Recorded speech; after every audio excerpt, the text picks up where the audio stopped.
Olá, pessoal! Estamos aqui hoje mais uma vez para refletirmos juntos a nossa liturgia do dia, tá certo? E nesse domingo, estamos reunidos nesta liturgia dominical para celebrar a vitória de Jesus sobre o pecado e a morte. Somos conduzidos por seu amor ao caminho da misericórdia e da compaixão, que são atitudes fundamentais na vida dos seguidores de Jesus, o rosto misericordioso do Pai.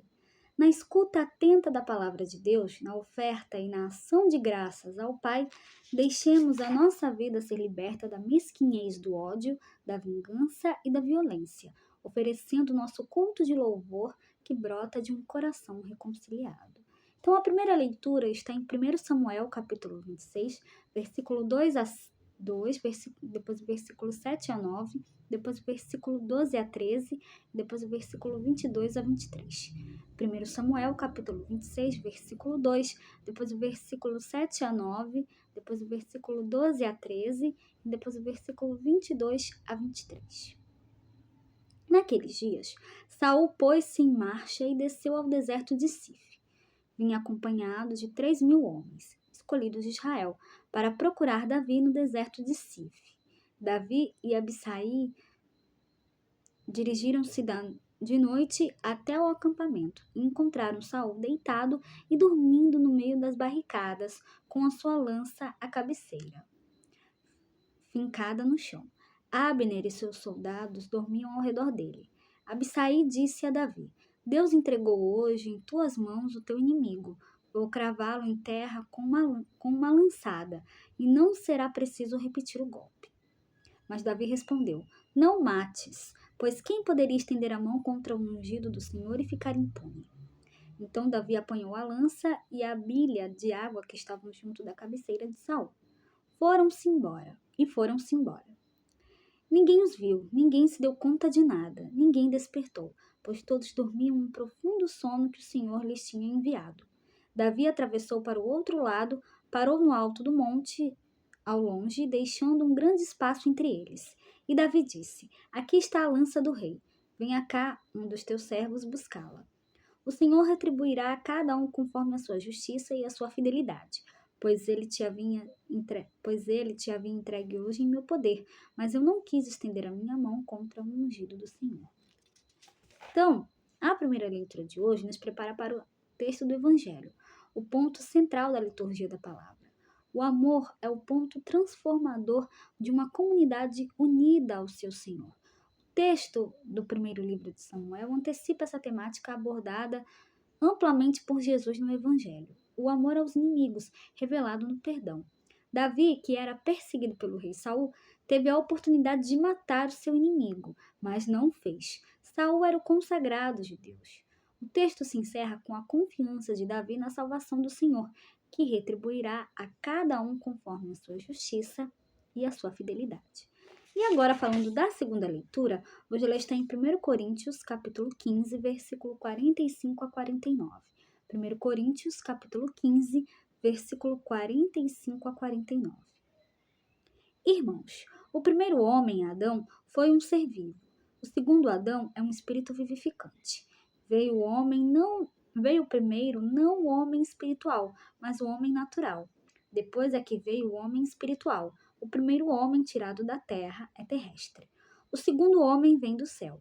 Como foi o homem terrestre, assim também são as pessoas terrestres. E como é o homem celeste, assim também vão ser as pessoas celestes. E como já refletimos a imagem do homem terrestre, assim também refletiremos a imagem do homem celeste.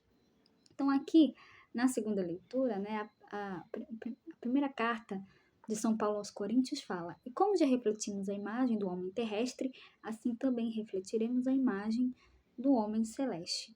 Então, Deus enviou seu Filho ao mundo para nos salvar dos pecados.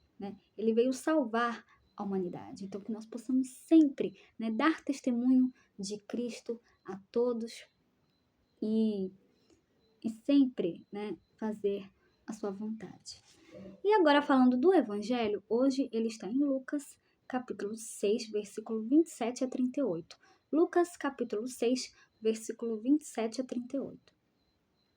Naquele tempo, disse Jesus a seus discípulos: A vós que me escutais, eu digo, Amai os vossos inimigos e fazei o bem aos que vos odeiam.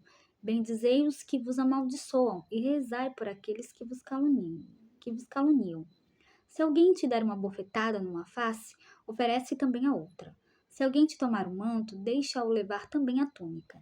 Dá a quem te pedir, e se alguém tirar o que é teu, não peças que o devolva. O que vós desejais que os outros vos façam, fazei-o também vós a eles. Se amais somente aqueles que vos amam, que recompensa tereis? Até os pecadores amam aqueles que os amam. E se fazeis o bem somente aos que vos fazem o bem, que recompensa tereis? Até os pecadores fazem assim. E se emprestais somente àqueles de quem esperais receber, que recompensa tereis? Até os pecadores emprestam aos pecadores, para receber de volta a mesma quantia. Ao contrário, amai os vossos inimigos, fazei o bem e emprestai sem esperar coisa alguma em troca. Então a vossa recompensa será grande, e sereis filhos do Altíssimo, porque Deus é bondoso também para com os ingratos e os maus. Sede misericordiosos, como também o vosso Pai é misericordioso. Não julgueis e não sereis julgados. Não condeneis e não sereis condenados. Perdoai e sereis perdoados. Dai e vos será dado. Uma boa medida, calcada, sacudida, transbordante será colocada no vosso colo. Porque com a mesma medida com que medides os outros, vós também sereis medidos. Então, no evangelho de hoje, no texto de São Lucas, nessa mesma lógica, na mesma lógica da primeira leitura, Jesus adverte a seus discípulos: amai os vossos inimigos e fazei o bem aos que vos odeiam. Aqui está algo muito próprio de nossa fé que foi inaugurado por Cristo. Amar o outro é dar-lhe aquilo que ele talvez não mereça. O amor não se efetiva por méritos, poderes ou recompensas. Não é uma troca. O amor aos inimigos modifica as relações humanas e é considerado o amor gratuito por excelência. Fazer como Jesus fez. Fazer como Jesus fez. Esse é o caminho de todo cristão, tá certo? Então, era isso que eu tinha para falar para vocês hoje. Muito obrigada a todos por curtirem, por comentarem. Aqueles que só assistem mesmo também agradeço. Espero que vocês tenham gostado dessa reflexão de hoje. Espero encontrá-los todos aqui amanhã, segunda-feira, se Deus quiser, para continuarmos refletindo cada vez mais as letras da Sagrada Escritura. Então, muito obrigada a todos e até a próxima, se Deus quiser.